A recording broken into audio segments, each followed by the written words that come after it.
ఏ కాలంలో ఆ కాలపు విషయాలుంటాయని అనుకుంటాం. కానీ ఇది అకాలంలాగా అతీత కాలంగా ఉంది.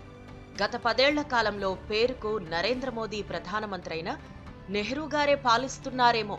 అన్ని పాపాలకు ఆయనే భైరవుడు అన్నట్టుగా గడిచిపోయింది. ఇప్పుడు నెహ్రూ నుంచి ఇందిరకు 4 అడుగులు చరిత్రలో ముందడుగు వేశాం. ఇది 3వ విడత మోదీ పాలన కాదు. తాజాగా మనం ఇందిరాగాంధీ నియంతృత్వపు పీడకలను స్మరించటం మొదలుపెట్టాం. కళ్ళెదురుగా కనిపిస్తున్న వర్తమానాన్ని మూర్ఛపుచ్చి కాలయంత్రంలో గతంలోకి నడిపించుకు వెళ్లడం సామాన్యమైన విద్య కాదు. ఆ అమోఘమైన విద్యను సాధన చేస్తున్న వారిని అభినందించవలసిందే. ఫ్లాష్ బ్యాక్ కాలాన్ని జీవించే, పునర్జీవించే భారతీయులు అదృష్టవంతులు.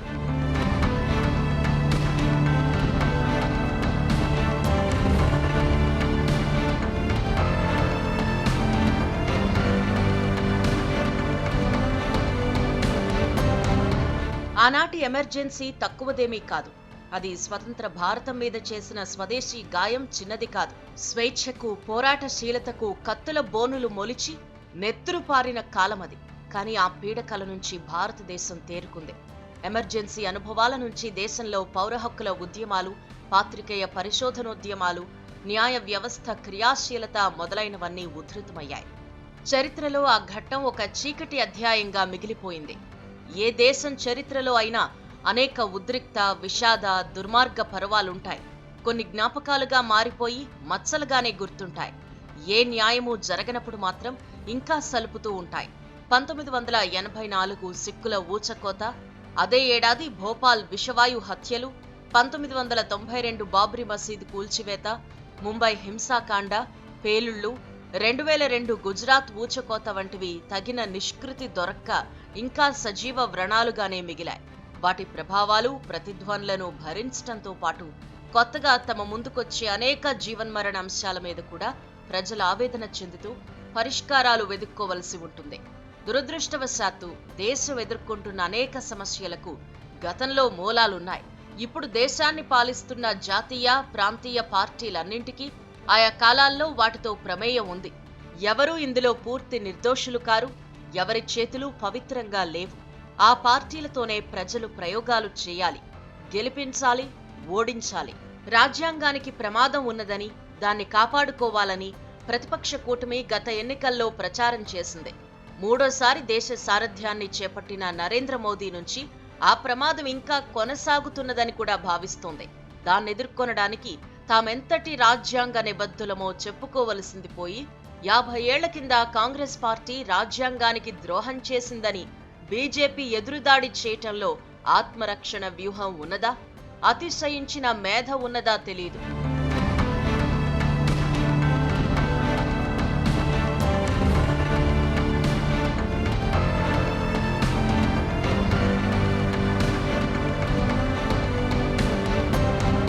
ఏ కొత్త ప్రభుత్వమైనా పాత ప్రభుత్వాల వైఫల్యాల నుంచి, దుష్పరిపాలనల నుంచే ప్రజల తీర్పును పొందుతుంది. ఓడించటమే పాత ప్రభుత్వానికి పెద్ద శిక్ష. కొన్ని సమయాల్లో గత ప్రభుత్వాలు ప్రజల విషయంలో, ప్రత్యర్థుల విషయంలో అతి దుర్మార్గంగా వ్యవహరించినప్పుడు కొంతకాలం పాటు పాతకాలపు స్మరణ, దోషుల అభిశంసన కొనసాగుతూ ఉంటాయి. అరుదైన సందర్భాల్లో గత పాలకులు నేరస్తులుగా నిర్ధారణ జరిగి శిక్షలు అనుభవిస్తారు. ఎమర్జెన్సీ కాలంలో ఇందిరాగాంధీ ప్రభుత్వం అకృత్యాలకు పాల్పడమే కాక వాటి సమాచారం వ్యాప్తి చెందకుండా సెన్సార్షిప్ కూడా విధించింది. అందువల్ల ఎమర్జెన్సీ అంతమై జనతా ప్రభుత్వం వచ్చిన తరువాత ఆ కాలపు అకృత్యాలన్నీ ఒక్కొక్కటిగా వెలికి రావడం, తెలియని వారు దిగ్భ్రాంతి చెందడం దీర్ఘకాలం పాటు జరిగింది.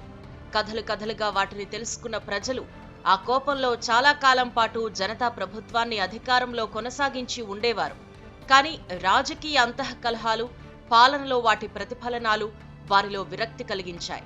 ఎమర్జెన్సీ ప్రతికూలత మీద అమితంగా ఆధారపడ్డం ఒకవైపు, కమిషన్ల విచారణలు ఇందిరను వేధించటానికే సాగుతున్నాయన్న అభిప్రాయం కలిగించటం మరోవైపు 1980లో ప్రజలు తిరిగి ఇందిరకు పట్టం కట్టడానికి కారణమయ్యాయి.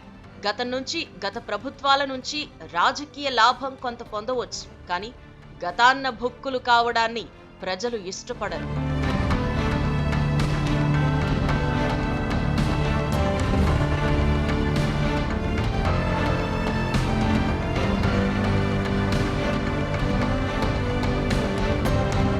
నరేంద్ర మోదీ ప్రభుత్వం 2014లో మొదటి దఫా గెలిచినప్పుడు గత ప్రభుత్వంలోని అవినీతి పాలనా వైకల్యాల నుంచి బాగానే ప్రయోజనం పొందింది. తరువాత దాన్ని దీర్ఘకాలికం చేసుకోవడానికో తన విస్తృతమైన ఎజెండాను అమలు చేయటంలో భాగంగా ఆధునిక భారత చరిత్రను కొత్తగా వ్యాఖ్యానించటానికో గాంధీతో మొదలుపెట్టి నెహ్రూ కుటుంబం దాకా బోన్లో నిలబెట్టింది. గత ప్రభుత్వ స్థానంలో ఆ ప్రభుత్వం రాజకీయ చరిత్రే దోషిగా మారిందన్నమాట. జరిగిందంతా తప్పే. 2014 నుంచి మాత్రమే దిద్దుబాటు మొదలైందన్న ప్రచారాన్ని భారతీయ సమాజం పూర్తిగా అంగీకరించలేదు. 2024లో ఆ ప్రాజెక్టుకు పెద్ద ఆటంకం ఏర్పడింది. అయినా ఏమీ జరగనట్టు ఇంతకాలం అనుసరించిన విధానమే మరింత తీవ్రంగా కొనసాగించడమే కర్తవ్యం అన్నట్టు మోదీ ప్రమాణ స్వీకారాల రోజు నుంచే 50 ఏళ్ల కిందటి చరిత్రను రక్షణ కవచంగా ధరించింది. వర్తమానంలో బలమైన ప్రత్యర్థి కాకపోయినా ఊహలో గతంలో బలశాలిగా ఉన్న కాంగ్రెస్తో మోదీ యుద్ధం చేస్తూ వచ్చారు. గత్యంతరం లేదు. ప్రమాదకరమైన ప్రత్యర్థి లేకపోతే తీవ్ర జాతీయవాదం లేదు. ఎమర్జెన్సీ జ్ఞాపకాన్ని కవచంగా ధరించడంలో నరేంద్ర మోదీ సరళి అందరికీ పనికొచ్చేది కాదు. 2019 దాకా ఆ పద్ధతి సైద్ధాంతికమైన చట్టం కోసం మాత్రమే ఉద్దేశించింది. కానీ అది ఇటీవల ఎన్నికల్లో పగుళ్లు బారింది. ఇప్పుడు కూడా ఇండియా కూటమి రాజకీయ నైతికతను దెబ్బతీయడానికి మాత్రమే ఎమర్జెన్సీని రంగంలోకి దించారు. సైద్ధాంతిక కారణాలు కాక కేవలం రాజకీయ ఆధిక్యం కోసం కొత్త ప్రభుత్వాలు పాత ప్రభుత్వాల నేరాల మీద అమితంగా ఆధారపడడం కూడా అనేక సందర్భాల్లో చూడొచ్చు. తెలంగాణలో రేవంత్ రెడ్డి, ఆంధ్రప్రదేశ్లో చంద్రబాబు కూడా గత ప్రభుత్వాల రాజకీయ పాలనా అనైతికత మీద అమితంగా ఆధారపడ్డంలో ఉన్న ప్రమాదాన్ని గుర్తించాలి. మునుపటి ప్రభుత్వాలు పాల్పడిన రాజకీయ అకృత్యాలైనా పాలనాపరమైన అక్రమాలైనా వాటిని బట్టబయలు చేసి సరైన విచారణకు న్యాయ ప్రక్రియలకు నివేదించడం తప్పనిసరి. ఆ క్రమాన్ని ప్రజలు కోరుకుంటారు. అంతేకాదు అది ప్రజలకు అవసరమైంది కూడా. ప్రభుత్వాల్లో ఉన్నవారు ఎంతటి అవినీతికి అఘాయిత్యాలకు పాల్పడగలరో ప్రజలకు తెలిసి వారు మున్ముందు అప్రమత్తంగా ఉంటారు. ఇదంతా కూడా పరిపాలనను మెరుగుపరచడానికి జరిగే ప్రక్రియలాగానే ఉండాలి. కానీ రాజకీయ కక్ష సాధింపుగా ప్రజలు భావించే ఆస్కారం ఇవ్వకూడదు.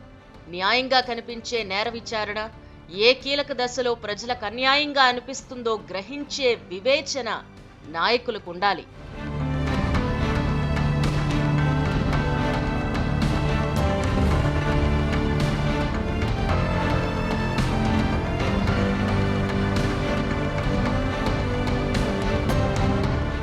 చంద్రబాబు అధికారంలోకి వచ్చి ఇంకా నెల రోజులు కూడా కాలేదు. ఒకరి ఘోర పరాజయం, ఒకరి అతి ఘన విజయం అన్న జంట పరిణామాలు సహజంగానే సంచలనం కలిగించాయి. రాజకీయంగానూ ప్రభుత్వ పరంగానూ కొన్ని ఉద్రిక్త స్పందనలు కనిపించాయి. ఓటు ద్వారా ఓడించినా ప్రజల నుంచి కొంత ఆగ్రహ ప్రకటన కూడా జరిగింది.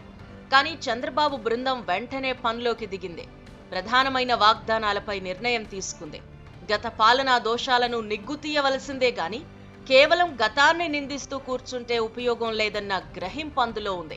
కానీ తెలంగాణలో మాత్రం కొత్త ప్రభుత్వం ఏర్పడి 7 నెలలు కావస్తున్నా పరిస్థితి భిన్నంగా ఉంది. పోయిన డిసెంబర్లో తెలంగాణ విజయం కష్టకాలంలో కాంగ్రెస్ కు లభించిన రెండో గెలుపు. కాకపోతే కర్ణాటకలో లాగా ఘన విజయం లభించలేదు. 6 భారీ గ్యారంటీల మీద, ప్రజాస్వామిక పాలన వాగ్దానం మీద ఆధారపడి ప్రజలు కాంగ్రెస్ ను గెలిపించారు. రాష్ట్ర ఆర్థిక పరిస్థితి రీత్యా హామీలన్నీ ఎంతో ఖర్చుతో కూడుకున్నవి. ఆర్టీసీ ఉచిత ప్రయాణం వెంటనే ప్రారంభించగలిగారు. ఎంతో వ్యవధి లేకుండానే లోక్సభ ఎన్నికలొచ్చాయి. అదనంగా 2 లక్షల రుణమాఫీ వాగ్దానం. ఆ వాగ్దానం లేకపోతే కాంగ్రెస్ కు 8 స్థానాలు కూడా దక్కేవి కాదన్న అభిప్రాయం ఉంది. అసెంబ్లీ ఎన్నికల నాటి వాగ్దానాల విషయంలో గట్టి ముందంజ పడి ఉంటే కాంగ్రెస్ మీద విశ్వాసం మరింత బలంగా ఉండేది. కేసీఆర్ హయాంలో కాళేశ్వరం ప్రాజెక్టు విషయంలో తప్పుడు నిర్ణయాలు, కరెంటు కొనుగోళ్లలో జరిగిన అధిక వ్యయాలు, ఇంకా అవినీతులు, అక్రమాలు ఈ 6 నెలల కాలంలో చర్చలోకి వచ్చాయి. ప్రభుత్వం సంక్షేమాన్ని అమలు చేయడానికి తగిన ధనవసతి లేకపోవడానికి గత ప్రభుత్వమే కారణమన్న అభిప్రాయం అయితే కలిగింది. కానీ కొత్త ప్రభుత్వం చాకచక్యంగా పరిస్థితిని చక్కబరచాలని కూడా ప్రజలు భావిస్తారు.